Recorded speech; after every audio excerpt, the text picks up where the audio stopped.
Comment a-t-on découvert ce qu'on appelle la relativité du temps? Au départ, il y a un conflit entre deux principes fondamentaux de la physique. Le premier nous dit que la vitesse de la lumière est constante, toujours égale à 300 000 km par seconde. Le deuxième principe, c'est l'additivité des vitesses. Pour comprendre ce principe d'additivité des vitesses, imaginez que vous roulez à 100 km/h et que vous êtes suivi par une voiture qui roule à 120. Si vous regardez dans votre rétroviseur, c'est-à-dire depuis le référentiel de votre voiture, vous avez l'impression que l'autre voiture vous suit à 20 km/h.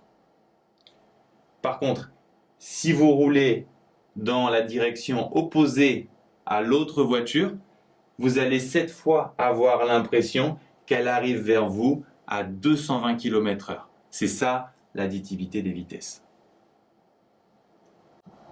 Einstein, à l'adolescence, se demandait ce qui se passerait si on pouvait foncer vers un rayon de lumière à 200 000 km par seconde. Est-ce qu'on verrait le rayon arriver à 300 000 km par seconde comme le veut le premier principe, ou alors, en appliquant le principe d'additivité des vitesses, on le verrait arriver à 500 000 km par seconde. Mais alors, le premier principe serait bafoué. Difficile d'imaginer à l'époque une expérience avec un vaisseau spatial, on vient tout juste d'inventer les premiers avions, mais Michelson réalise une expérience qui va permettre de trancher la question. Il pense à utiliser un vaisseau spatial qu'on a tous juste sous notre nez, la Terre qui tourne autour du Soleil à 30 km par seconde.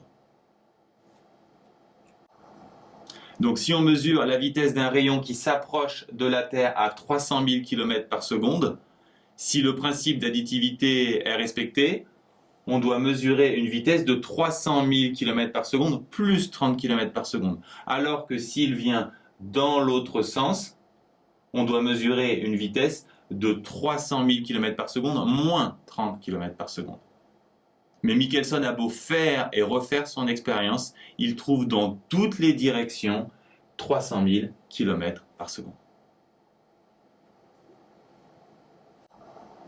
Qu'est-ce que cela veut dire? Cela signifie que vous pouvez aller à la vitesse que vous voulez. La lumière vous arrive toujours à 300 000 km par seconde. Elle vous suit toujours à 300 000 km par seconde. On n'échappe pas à la lumière de la même façon qu'on n'échappe pas au temps.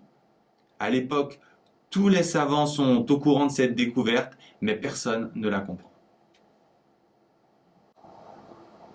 Après 10 ans de recherche, un physicien hollandais, Lorentz, invente des formules qui permettent de prendre en compte ce phénomène. Nous les expliquerons dans la prochaine vidéo, mais pour lui, ces formules mathématiques n'ont pas de signification physique.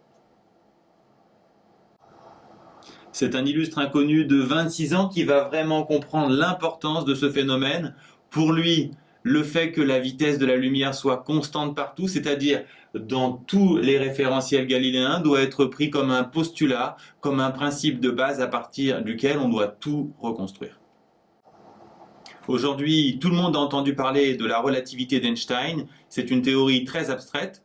En terminale, on se contentera d'étudier une des transformations de Lorentz qu'on démontrera rapidement, puis on en verra deux applications, les muons et le GPS.